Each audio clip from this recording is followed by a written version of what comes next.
Bon, ben, on peut dire que hasbi Allah wa ni'mal wakil. On peut dire que ça. On peut dire que la hawla wa la quwwata illa billah parce que ma batterie m'a lâché. Et du coup, ben, tout ce que j'ai dit n'a pas été enregistré. Hasbi Allah wa ni'mal wakil, ni'mal mawla wa ni'mal nasir. Donc, khir salama. Est-ce qu'on m'entend? Donc, je m'interroge.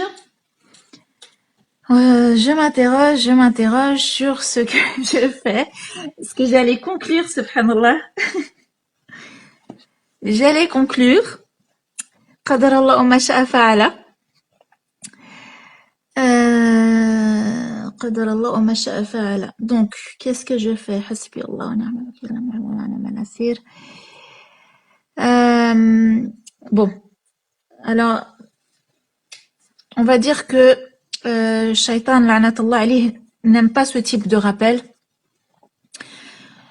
Et il nous met des bâtons dans les roues parce qu'il n'aime pas, parce que s'il y a bien une chose qui lui permet d'être couronné, c'est de séparer un homme et une femme qui se sont aimés et unis par les liens du mariage devant Dieu.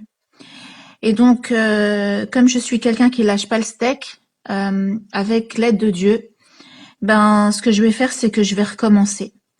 Je vais recommencer lillah. Je vais relire le conte. Et je referai pas tout le détail de tous les tiroirs dans l'analyse. Je m'attarderai à la fin sur le tiroir numéro 1. Comme ça permet aux gens qui n'étaient pas là de pouvoir entendre le conte. Et puis peut-être pour ceux qui étaient là de pouvoir le réécouter et le réapprécier, Inch'Allah. Donc, bismillah, wa la hawla wa la quwwata illa billah al-ali al-azim, hasbi Allah wa ni'mal wakil, ni'mal mawla wa ni'mal nasir, ma sha Allah kana lam yasha lam yakun. Wa bismillah, bismillah, bismillah, bismillah. Donc, pour ceux qui n'étaient pas là, le titre, donc j'ai même pas pu réécrire le titre, c'est la commode aux 9 tiroirs dans les couples. Donc, lorsqu'un homme et une femme se rencontrent, finissent par s'aimer et vouloir se marier, on lui confie une commode. On a chacun une commode. Cette commode, elle a 9 tiroirs. Et ces 9 tiroirs, ben, c'est les tiroirs, on dit, à problème, qu'on est amené les uns et les autres à ouvrir. Et puis, le but de l'école du mariage, c'est d'apprendre à trier ce qui est dans les tiroirs et refermer à deux ou seul le tiroir. Des fois, on a trop de tiroirs d'ouverts et la commode nous tombe sur les pieds. Donc, c'est le but de mon intervention, c'est d'apprendre à trier ce qu'il y a dans les tiroirs et le cas échéant de se faire aider si besoin et puis de refermer les tiroirs. Mais une vie de couple qui se respecte est une vie de couple où forcément les tiroirs sont amenés à être ouverts ou à être refermés, Inch'Allah. Est-ce que je peux commencer à relire le conte? C'est OK pour tout le monde, Inch'Allah? Je suis désolée. Qadar Allah maktoub.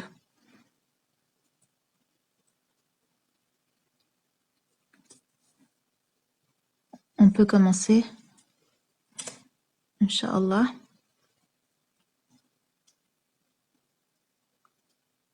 OK, bismillah.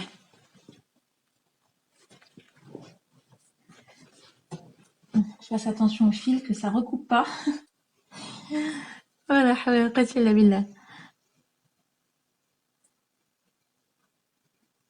Bismillah. Alors, il était une fois une commode pas très commode. Alors que leur fils Pharès et leur fille Nargès s'apprêtaient à se marier, Monsieur et Madame Sagesse les invitèrent chez eux à boire le thé. Monsieur et Madame Sagesse avaient toujours su faire preuve de pédagogie et de tendresse envers leurs enfants. Madame Sagesse servait le thé au jasmin et à la bergamote comme seule elle savait le faire, avec délicatesse et volupté. Monsieur Sagesse, quant à lui, rompait le pain avec largesse et beaucoup de bonté. Et en cette belle journée ensoleillée, Madame Sagesse ne versa pas le thé comme à l'accoutumée. Elle continua de verser et verser le thé alors que les tasses de ses enfants débordaient. Nargès s'écria « Mais maman, ne vois-tu pas que tu es en train de faire couler le thé sur le tapis ?» Pharès lui dit alors Rappelle-toi, petite sœur, mère ne fait jamais les choses sans raison. Il y a sûrement derrière cette maladresse une immense sagesse. La maman sourit et demanda pardon. Et le père renchérit. Je suis heureux de constater, mon fils Pharès, que tu es toujours aussi attentif aux signes du divin. Car effectivement, aujourd'hui, nous avons besoin de vous parler sérieusement. À toi, mon fils, et à toi, ma fille. Votre mère a volontairement continué de verser du thé pour que vous compreniez l'importance de vider votre esprit avant de pouvoir recevoir ce que nous avons à vous transmettre. On ne peut remplir ce qui est plein. Si vous pensez savoir, vous ne parviendrez pas à nous écouter. Comme je vous l'ai toujours enseigné, apprendre à formater son esprit avant d'écouter son prochain permet de recevoir pleinement ce qu'il a à nous dire. Penser « je sais déjà », c'est risquer de laisser tomber sur le tapis ce qui pourrait véritablement vous servir. Si nous vous avons fait venir aujourd'hui, ce n'est pas pour boire le thé, même si votre mère le fait merveilleusement bien, mais c'est avant tout pour vous léguer une connaissance transmise de génération en génération qui nous a permis, à nous, vos parents, de vivre entourés de miséricorde, d'amour et de tranquillité, comme vous avez pu à nos côtés le constater. Cette science est facile d'accès, il suffit de l'accepter telle qu'elle est. Que l'on soit un homme ou une femme, une fille ou un garçon, la commode aux 9 tiroirs a toujours existé. Le jour où l'on décide de se marier, elle nous est officiellement ou officieusement attribuée. Madame Sagesse, fermez vos yeux, mes enfants. Ouvrez-les maintenant. Voici chacun votre commode. Votre père et moi allons vous décrire ce que contiennent ces 9 tiroirs. Observez-les. Ouvrez-les et ouvrez grand vos oreilles.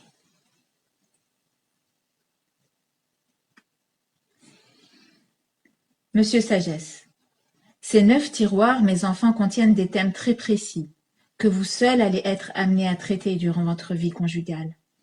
Savoir les soulever sera vital pour la stabilité du pacte fondateur qui vous aura unis entre époux devant le Créateur. Madame Sagesse. Ils vont s'ouvrir effectivement, mes enfants, à tour de rôle, ou parfois même en même temps, oui. Mais si vous suivez nos conseils, vous parviendrez à les refermer et à vivre heureux et en paix, Inch'Allah. Monsieur Sagesse, oui. Car sachez, mon fils et ma fille, que la majorité des conflits dans les couples sont chroniques et récurrents. C'est très souvent les mêmes. C'est toujours les mêmes sujets qui reviennent sur le tapis. Vous allez devoir apprendre à les gérer, à les dépasser, à trier les priorités et à refermer au fur et à mesure ces tiroirs. Laissez-moi vous décrire le premier tiroir. Il concerne le caractère et le comportement. C'est en sentant que l'on est aimé pour ce que l'on est et accepté tel que l'on est, que l'on aura envie auprès de vous, mes enfants, de s'améliorer et de vous plaire.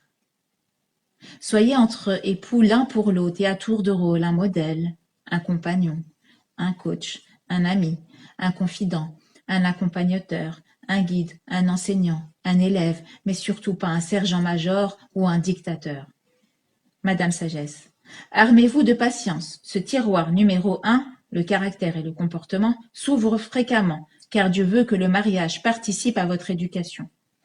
Nous avons à votre sujet fait notre travail en tant que parents.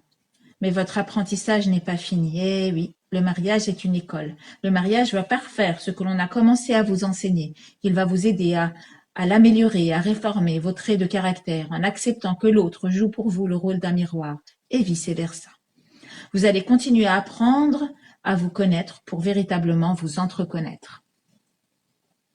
Monsieur Sagesse, ne faites pas reposer sur votre conjoint tout le sens que vous voulez donner à votre vie. La vie ne commence pas le jour de son mariage et elle ne doit pas s'arrêter après. Ne surestimez pas les vertus du mariage. Le mariage est un moyen, il n'est pas un but, il n'est qu'une étape dans votre cheminement. Vous allez, en vous mariant, devoir vous aider l'un l'autre à cheminer et à réaliser vos missions.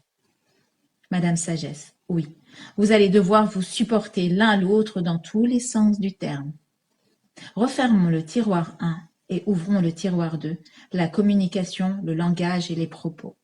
Madame Sagesse, laissez-moi vous parler maintenant du tiroir numéro 2. Il concerne la communication, le langage, les propos.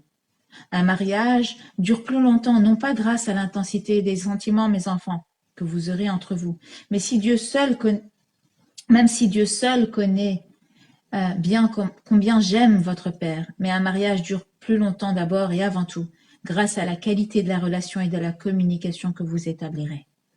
Et cela s'apprend. Vous établirez entre vous une communication sage, vraie et non violente. Apprenez à dire je et ne dites pas tu, car le tu tue la communication. Tu, Monsieur Sagesse. Oui, c'est vrai. Lorsque l'on dit tu, on place l'autre à la barre d'un tribunal. Même si ce qu'on lui reproche est vrai, la personne va naturellement se défendre, c'est humain. Il faut plutôt toucher son cœur en apprenant à dire je ressens et j'ai besoin. J'ai besoin de... Et toi, que ressens-tu et de quoi as-tu besoin pour en arriver à réagir ainsi? Madame Sagesse, une autre chose aussi est très importante. Ne vous insultez jamais. N'insultez jamais votre conjoint ni sa famille, car les mots laissent des traces. Monsieur Sagesse, oui, votre maman a entièrement raison. Les mots sont plus tranchants que l'épée. N'utilisez jamais le mot divorce à la légère pour menacer ou faire peur à votre conjoint. Ce mot agit comme une guillotine. Il est dangereux de l'utiliser surtout lorsque l'on est énervé. N'essayez pas de crier plus fort que l'autre, mais pensez plutôt à faire vos ablutions et à mettre en route le lecteur de Coran quand vous sentez que l'orage fait rage à la maison. Madame Sagesse, faites preuve d'humour, mes enfants. Apprenez à dédramatiser. Apprenez à dédramatiser vos disputes. Ce n'est pas parce que vous n'êtes pas d'accord qu'il faut tout remettre en cause. Les crises participent à votre éducation et à l'éducation et à la solidification de votre foyer. Pensez à vous remercier et à vous encourager et à vous complimenter. Monsieur Sagesse, si vous voyez que votre conjoint est énervé, après vous, essayez de comprendre quel est le besoin que vous n'avez pas su ou pu contenter. Madame Sagesse, oui mes enfants, plutôt que de répondre sur le contenu des propos, cherchez toujours à savoir ce qui les a nourris. Refermons le tiroir 2 pour pouvoir ouvrir le tiroir numéro 3. Le tiroir numéro 3 contient la mise en beauté, la tendresse, la douceur, la fréquence et la qualité des relations intimes.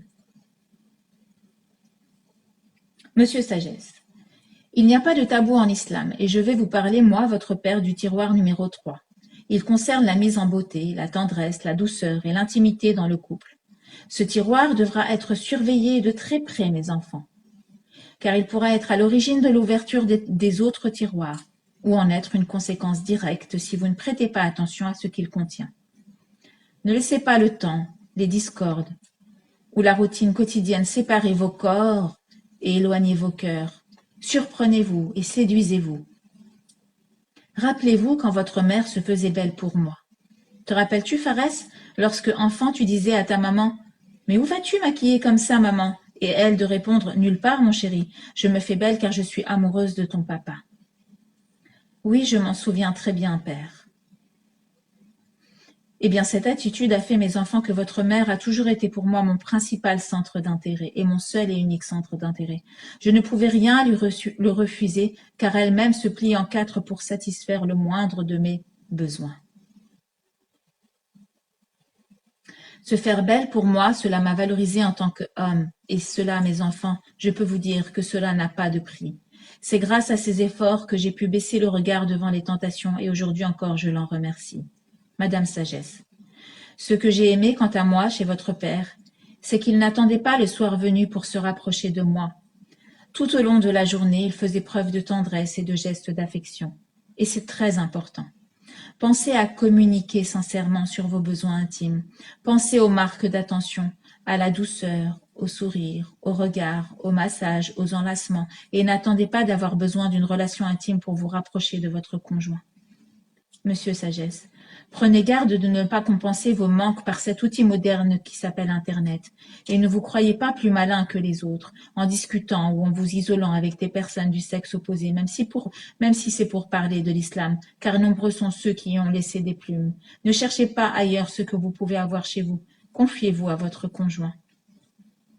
Madame Sagesse. Et ne laissez pas la naissance de vos enfants vous accaparer au point de ne plus avoir de vie intime. Vos naissances ne nous ont pas empêché, votre père et moi, de nous retrouver alors même que je vous ai allaité. C'était plus compliqué, certes, mais cela rendait nos rencontres encore plus magnifiées. Refermons le tiroir 3 pour ouvrir le tiroir 4. Le tiroir 4, la cuisine, l'hygiène de vie, le partage des tâches, les rôles et les responsabilités hommes-femmes. Monsieur Sagesse. Le 4e tiroir est un tiroir presque contractuel, je dirais. Il contient nos engagements, ceux vis-à-vis desquels on s'est engagé à tenir devant Dieu en se mariant, l'un pour l'autre, l'un avec l'autre, en tant qu'époux et épouse. Plutôt que de laisser la vie se faire naturellement, nous avons préféré, votre mère et moi, poser les choses et parler de nos responsabilités, et cela nous a évité les rancœurs et les malentendus. Pour moi, votre père, c'était fondamental que je puisse trouver quand je rentre le soir du travail une maison rangée, avenante et un repas préparé avec amour. Cela faisait partie de mes besoins essentiels pour me sentir aimée par votre maman. Et nous en avions discuté. Votre maman travaillait et il était important qu'elle puisse s'organiser et aménager son temps de sorte qu'elle puisse assumer ce qui faisait partie pour moi de son rôle d'épouse. Madame Sagesse.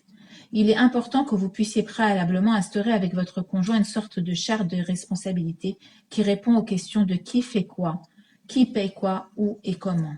Et chaque couple a sa définition, chaque couple a sa recette, chaque couple a ses solutions, chaque couple a son contrat. Cette charte est bien sûr modifiable toutes les fois où de nouvelles donnes surviendront dans votre famille, comme la perte d'un emploi, la maladie, etc. Monsieur Sagesse. En effet, mes enfants, il est important de définir ensemble ce qu'est pour vous un homme et ce qu'est pour vous une femme et d'en discuter. Une vie de couple qui dure est une vie de couple organisée. Pour qu'il vous reste des moments conviviaux entre époux, il vous faudra d'abord accorder du temps à vos responsabilités conjugales et individuelles. Trier les papiers, payer les factures, faire les courses, s'occuper des travaux, etc. Madame Sagesse. Passons au tiroir 5, les enfants. Le tiroir 5. Le travail, le rapport à l'argent. Madame Sagesse, nous ne donnons pas tous la même définition au mot travail et nous ne donnons pas tous la même importance à l'argent. Pour éviter les malentendus et les conflits d'argent, nous vous conseillons, mes enfants, d'ouvrir 3 comptes bancaires. Un compte pour madame, un compte pour monsieur et un compte pour les dépenses liées au foyer sur lequel seront prélevées les factures mensuelles et les frais des courses et chacun y mettra ce qu'il voudra. J'oubliais, ce compte commun sera alimenté d'un commun accord en fonction de ce qui aura été établi entre vous et peut-être au prorata. Monsieur Sagesse, si ton épouse ne travaille pas, Farès, ne sous-estime pas son travail à la maison. Ne lui fais pas sentir qu'elle est une charge pour toi. Valorise plutôt son investissement dans son foyer. Pense à lui verser sur son compte mensuellement une certaine somme d'argent qui lui servira d'argent de poche, pour qu'elle n'ait pas le sentiment à chaque fois de devoir mendier. Quant à toi, Nargès, prends bien soin d'établir ton planning pour ne pas sous-estimer tes responsabilités en tant qu'épouse. Tu seras heureuse si ton mari est satisfait de toi et il sera satisfait de toi s'il sent que tu penses à lui. Considère-le et il te considérera. Et s'il est injuste envers toi, Dieu te défendra et tes parents seront toujours là pour toi. Tiroir 6. Refermons le tiroir 5 pour ouvrir le tiroir 6, la famille et la belle famille. Madame Sagesse. On se doit de ne pas délaisser sa famille une fois que l'on se marie, mes enfants, mais l'on se doit aussi de protéger son couple et son intimité. Et tout le challenge va reposer ainsi sur ce juste milieu, entre le respect de sa famille et la protection de son intimité. Et ça aussi, cela se planifie entre vous. Vous allez devoir discuter sur ce que vous voulez que vos familles sachent et sur ce qu'ils n'ont pas besoin de savoir. Discuter sur la fréquence de vos visites, etc. Monsieur Sagesse, incitez-vous mutuellement à prendre des nouvelles de vos familles. Madame Sagesse, rien ne sert de nous appeler à la moindre dispute. Apprenez à refermer vos tiroirs entre époux. Nous, vos parents, nous ne sommes pas les mieux placés pour faire preuve d'objectivité. Refermons le tiroir 6 pour ouvrir le tiroir 7, la pratique religieuse. Monsieur Sagesse, la pratique religieuse est un tiroir qui doit aussi être surveillé de très près. La religion est l'outil qui va vous aider à supporter les aléas de la vie. Car la vie est compliquée, mes enfants, et c'est l'islam qui est simple. Et croire que la vie est simple, c'est rendre l'islam délibérément compliqué. Madame Sagesse, votre père a raison. C'est la vie qui est compliquée et c'est l'islam qui doit vous aider, et doit pouvoir vous aider. Ne faites pas de votre religion une source de discorde, mais plutôt un moyen de vivre en paix et de coexister. La terre de Dieu est suffisamment vaste pour que vos avis coexistent sans qu'ils aient besoin de s'opposer. Ils peuvent s'apposer et se respecter. Et apprenez à vous demander pardon. Monsieur Sagesse, attention à la rancœur et attention aux divergences. Comme nous vous l'avons appris, Dieu a permis l'existence des 4 écoles de pensée. Malikite, Shafi'ite, Hanbalite, Hanafite, toutes sont respectueuses des principes de l'islam authentique. Donc ne perdez pas de temps à vous disputer la vedette. Acceptez que l'autre puisse avoir et suivre un avis différent du vôtre.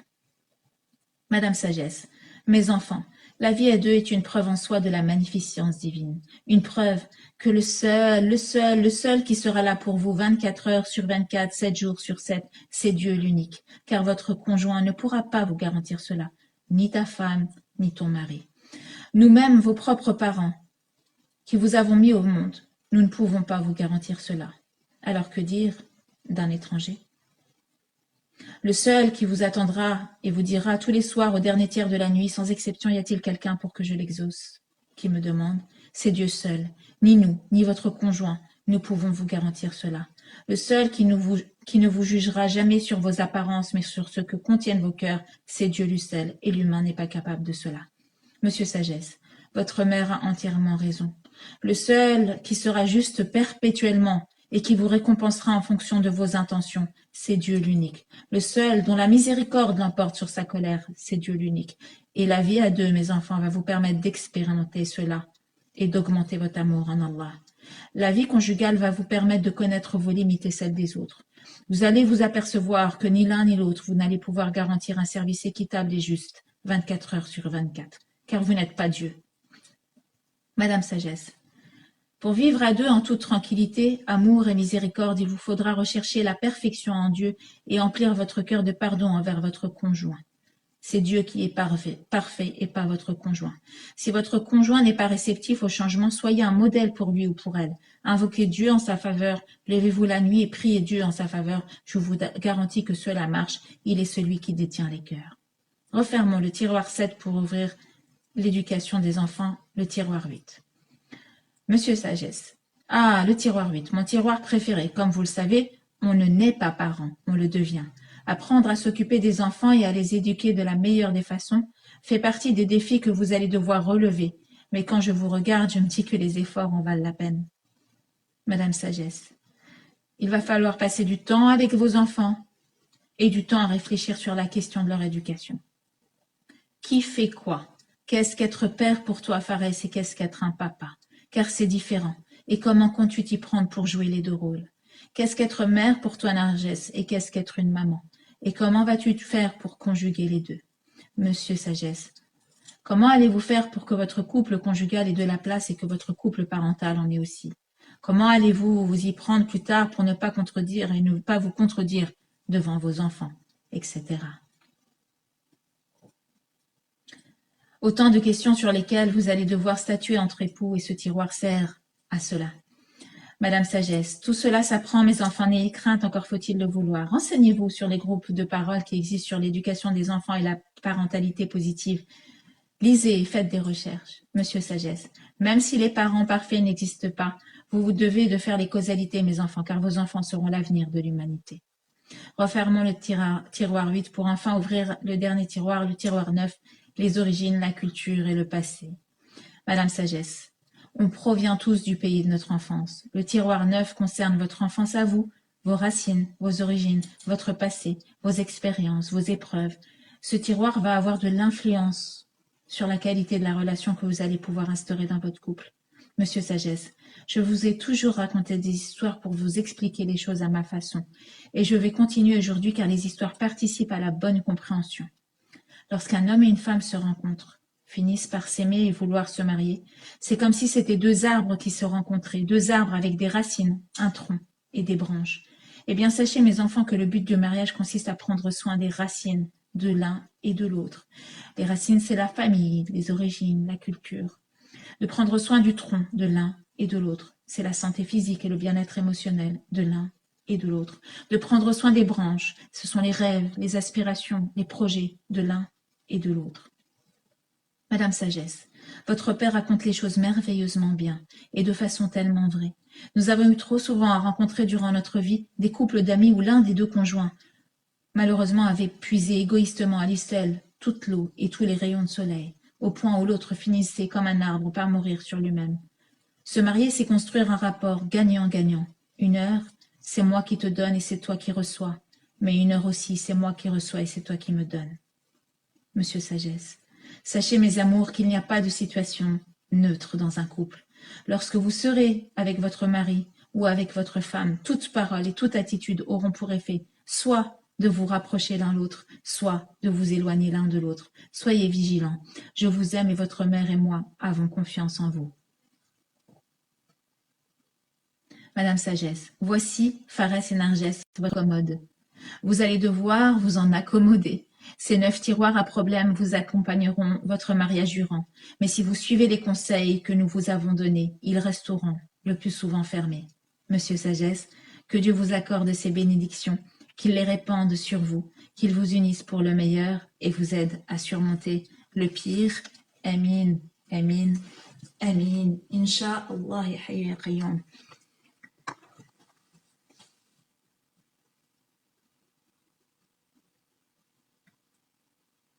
Alhamdulillah. Donc j'ai pris j'ai décidé de le relire. Je m'excuse pour ceux qui l'avaient déjà donc entendu une première fois, mais du coup comme l'enregistrement n'avait pas été fait, je me suis permise de le relire pour pouvoir l'enregistrer. Donc j'avais détaillé dans le premier enregistrement chaque tiroir détaillé un petit peu pour expliquer que effectivement comment ça se passe quand les couples viennent au cabinet pour les 8 premiers tiroirs, et j'en étais arrivée au tiroir numéro 1 et j'ai expliqué que le tiroir numéro 1, caractère et comportement, est très souvent un tiroir. En tout cas, aucun couple qui m'a consulté ne m'a pas dit c'est un problème de comportement et de caractère. Très souvent, ils me disent que le tiroir numéro 1 est effectivement ouvert. Et il y a tellement de choses à dire sur le caractère et le comportement, et on vous invite vraiment à participer à nos séminaires à la connaissance de votre personnalité pour comprendre ce qui se joue aussi. Parce que comme je vous l'ai dit, un couple, c'est jeu plus jeu égale nous. Mais pour vous donner, il y a tellement de choses à dire. J'ai parlé de l'introversion, j'ai parlé de l'extraversion, mais je peux vous parler aussi de ce qu'on appelle les positions de vie. Donc les positions de vie, c'est une croyance que l'on a de nous, mais aussi des autres. Donc par exemple, certains ont une position de vie qu'on appelle les plus-moins. Donc il y a des gens qui ont une position de vie qu'on appelle les plus-moins. Ça veut dire quoi, plus-moins? Les plus-moins, c'est ceux qui estiment avoir de la valeur. Ils sont plus, mais les autres sont moins. Donc on les appelle les plus-moins. Et puis il y a ceux qui sont moins plus. C'est ceux qui estiment qu'ils n'ont pas de valeur ou peu, tandis que les autres en ont, et en ont beaucoup. Et puis il y a ceux qui sont les plus-plus. C'est ceux qui estiment avoir de la valeur et qui estiment que les autres en ont aussi. Et puis, il y a enfin ceux qui ont une position de vie moins. Ils estiment qu'ils n'ont pas de valeur, ni eux, ni les autres d'ailleurs. Et connaître sa position de vie fait partie de la connaissance de soi. Et si tu pars, très souvent dans un couple, par exemple quelqu'un qui est moins plus, donc qui estime ne pas avoir de la valeur mais que l'autre en a, et qui se marie avec quelqu'un qui est plus moins, donc qui estime que lui il en a mais que l'autre n'en a pas, ou que elle en a et que l'autre n'en a pas, et bien très souvent la personne qui était au départ moins plus, elle devient moins. C'est-à-dire qu'elle est partie avec le prérequis qu'elle n'a pas de valeur, mais elle finit par se dire que plus personne n'en a, ni elle, ni les autres. Donc c'est vraiment très important.